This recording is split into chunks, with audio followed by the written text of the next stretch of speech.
YouTube,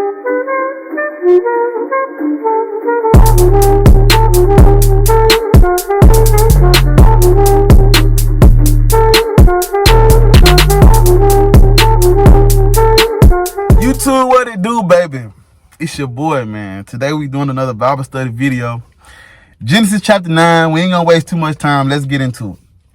It says, God's promise to Noah. So God blessed Noah and his sons and said to them, be fruitful and multiply and fill the earth. Okay, now let's talk about that first line. So right after killing off 99% of the human race, right after killing off 99% of all living, really, right after killing off everything, this is when you want to tell them, be fruitful and multiply. You just killed everybody. So what was the purpose of you killing everybody if the first thing you was going to tell them to do was be fruitful and multiply? Did you really have to drown all those innocent people to get your point across? Did you really have to kill all those innocent? Did you really have to drown all those innocent children, all those men and women? Because you telling them be fruitful and multiply. Why? You just killed everybody. Why are you obsessed with them populating the earth now? Keep going. It says, and the fear of you and the dread of you shall be on every beast of the earth, on every bird of the air, on all that move on the earth, and on all the fish of the sea. They are given into your hand. Every moving thing that lives shall be food for you. Every living thing that lives shall be food for you. That's a lie. We can't eat everything. Well, I know I ain't eating everything. It says, I have given you all things, even as the green herbs. But you shall not eat flesh with its life, that is, its blood. So God is telling them, before you eat animals, you know what I'm saying, kill them and squeeze the blood out and put them, then eat them, then cook them and eat them like that. You know, don't eat blood. That's what he's saying. Surely for your lifeblood, I will demand a reckoning. From the hand of every beast, I will require it. And from the hand of man, from the hand of every man's brother, I will require the life of man. Whoever sheds man's blood, by man his blood shall be shed. For in the image of God he made man. And as for you, be fruitful and multiply. Bring forth abundantly in the earth and multiply in it. Okay, so God says, whoever sheds man's blood, by man his blood shall be shed. Now, wait a minute. Now, let me remind y'all that Cain killed Abel. And after Cain killed Abel, God put a mark on Cain. And God actually protected Cain, because if anyone would have tried to kill Cain, they would have had vengeance sevenfold. Y'all remember that a couple chapters ago. So now you telling me whoever kills a man shall be killed. But this is right after you protected a man who killed a man, God. Make that make sense. Make that make sense, God. You're saying if a man kills a man, he shall be killed by man. Yet you protected a murderer. And if anyone would have tried to kill that murderer, they would have got vengeance sevenfold. That's what you said, God. That's what you said, Yahweh. That's what you said in your book. So how can you contradict yourself now and say, if a man kills a man, he shall be killed, when you protected a man that killed the man? Am I talking to him? Come on, y'all. Come on now. Church, say amen. Come on, get this work. Then God spoke to Noah and to his sons with him, saying, and as for me, behold, I establish my covenant with you and with your descendants, and with every living creature that is with you, the birds, the cattle, and every beast of the earth with you, of all that go out of the ark, every beast of the earth. Thus I establish my covenant with you. Never again shall all flesh be cut off by the waters of the flood. Never again shall there be a flood to destroy the earth. It says, never again shall flesh be cut off by the waters. That's clearly not a fact, because people die from hurricanes, storms, floods, motherfucker. So how can you say never again shall flesh be cut off by waters when people still dying from water? You're still drowning people, God. You're still watching people drown. You're still sitting back sending hurricanes if you send them. You still send back sending water to kill people, God. So how can you say you not gonna kill people with water no more. When that's what you still doing it. You are still destroying the earth with water, God. The thing you're saying you're not going to do anymore, you still do it. You're still drowning people. You're still sitting back watching people drown. You're sending all of these terrible floods, hurricanes, etc. You're still killing people with water, God. Why would you say you're not going to do something and you're still doing it? You're lying. And God said, this is the sign of the covenant which I make between me and you and every living creature that is with you for perpetual generations. I set my rainbow in the cloud, and it shall be for the sign of the covenant between me and the earth. It shall be when I bring a cloud over the earth, that the rainbow shall be in the cloud. So God likes rainbows now. And I will remember my covenant, which is between me and you and every living creature of all flesh. God, why do you need to remember things? Why are you using a rainbow and clouds to remember a covenant that you established with man? Why do you need to remember things? You're God. How can you forget? How do you forget a covenant, God? Why do you need rainbows to remember your covenant, God? That doesn't make sense to me. You're God. Why are you showing human flaws, human emotions, human errors? You don't need to remember anything. Come on now. You're God. Why are you forgetting shit? It says, and I will remember my covenant, which is between me and you and every living creature of all flesh. The waters shall never again become a flood to destroy all flesh. It says the water shall never again become a flood to destroy all flesh. But water is still destroying flesh, God. Like I keep repeating this because this is proof that God is a liar. God doesn't understand what the fuck is going on right now, obviously. Because he's saying water shall never again become a flood to destroy flesh. But water still is a flood destroying flesh, God. Is that making sense? Let's keep going. It says, the rainbow shall be in the cloud, and I will look on it to remember the everlasting covenant between God and every living creature of all flesh that is on the earth. Again, why does God need to remember anything? You're God. How could you forget? I keep saying this. The Bible keeps saying he remembered this. He felt sorry about that. He loved this. He enjoyed that. This soothed him. Why? How? You're a God. Why are you sound like you're a fucking human. You sound man-made to me. It says, and God said to Noah, this is the sign of the covenant which I have established between me and all flesh on the earth. Now the sons of Noah who went out of the ark were Shem, Ham, and Japheth. And Ham was the father of Canaan. These were the sons of Noah. And from these, the whole earth was populated. Wait a minute. See, y'all got to watch them. Okay. Now, the last time I checked, it was Noah.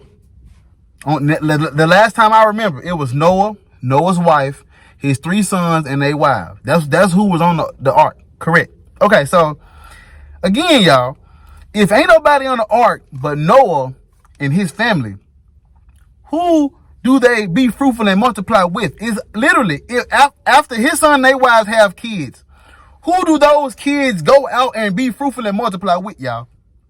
Who do they sleep with? Who do they take as wives? It's nothing but family left.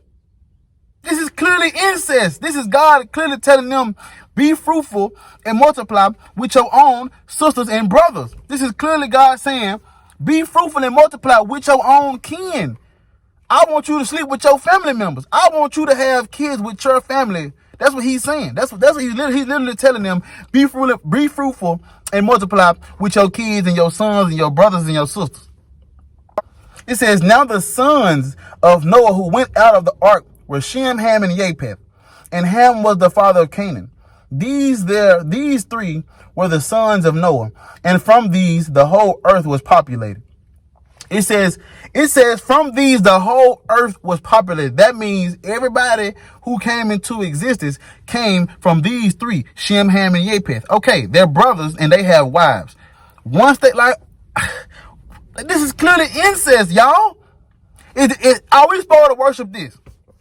Are we supposed to give our life to a God that want us to sleep with our sisters and brothers? Would you sleep with your sisters and your brothers? Then you're not pleasing God. God clearly wants you to sleep with your brothers and your sisters. If he's saying be fruitful and multiply, and ain't nobody there but you and your brother and your sister. Is this the God I'm supposed to worship, y'all?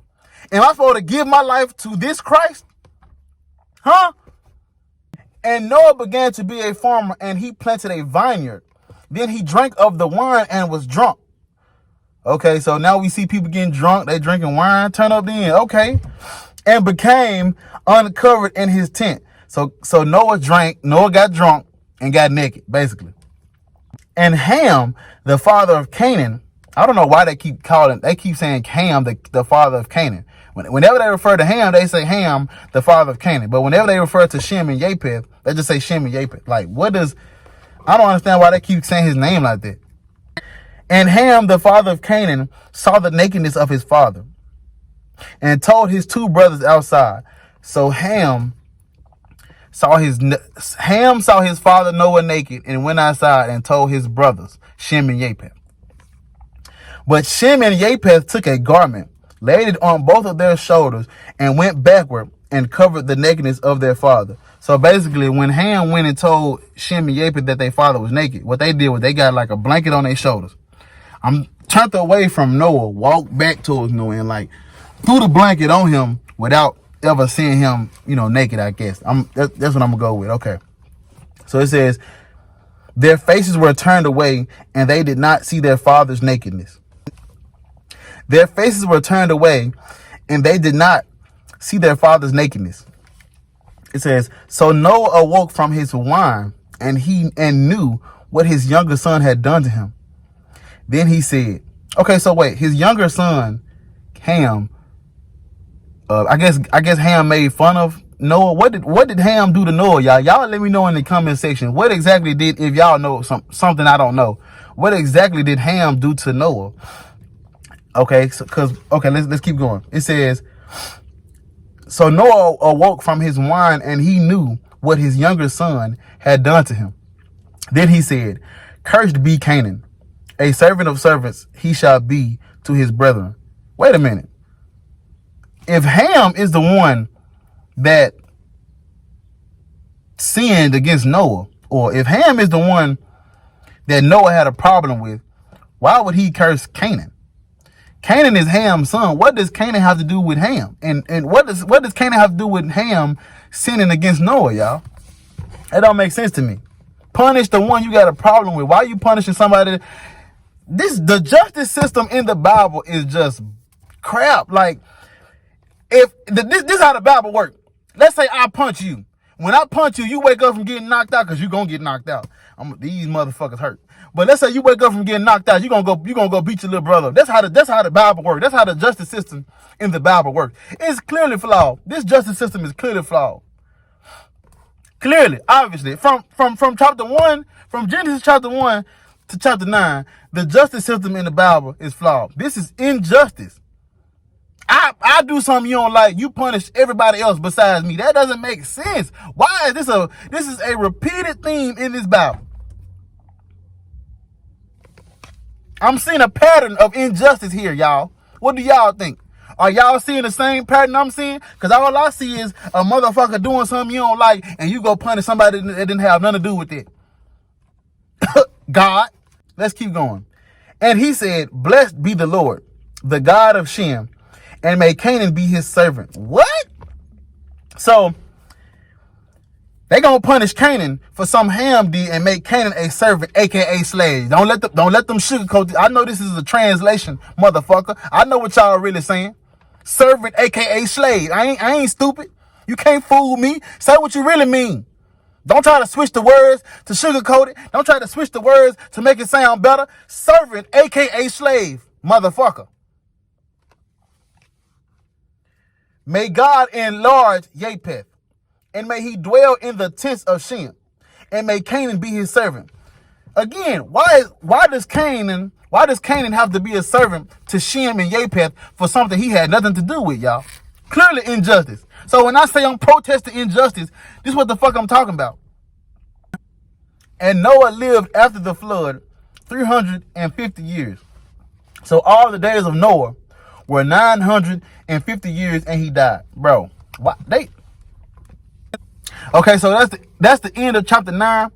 And today they give us more examples of how God picks favorites. They give us more examples of how the Bible is unjust. The Bible is flawed. The Bible has problems because God gives instructions to go out and have sex with your own family members and populate the earth right after killing everybody off the earth. That makes no sense. Then Noah gets drunk. Ham makes fun of him because he was naked. And he wake up and they punish the son and not Ham. That doesn't make sense. The punishment for Ham sinning against Noah is Canaan being a slave to Shem and Japheth. That's fair. Am I supposed to worship this God that sits back and says, yeah, that makes sense, y'all. I'm gonna let that happen. This book is ridiculous. This book is crap. We gotta protest this, y'all. We have got to stand up and say, this is bullshit. Stop teaching this to our kids. Stop professing this as truth. Stop talking about this like this is what everybody needs. Stop talking about this like we need this or we're nothing. This is crap. This book is clearly crap. Incest, injustice, and genocide. That's all we've been reading about for 9 chapters. Incest, injustice, and genocide. I'm not worshiping this God. How can you? Leave a like, comment, subscribe. Let me know what y'all thinking. We're going to keep this Bible series going. I appreciate everybody rocking with this shit. You know what I'm saying? We getting in there. I'm not a Bible scholar. I don't know shit about shit. This is my first time reading this book word for word too. So if I miss something, I appreciate y'all letting me know. If it's something that I didn't see, if it's something that I didn't cover, if it's something that I missed, please let me know because I'm learning too. This is a learning experience for me too. I told y'all I was going to read this anyway. But since I'm making YouTube videos, why not share it with the people? You see what I'm saying? I appreciate y'all. Thank y'all for subbing. We on the road to 400 subscribers. Thank y'all, and I'm off.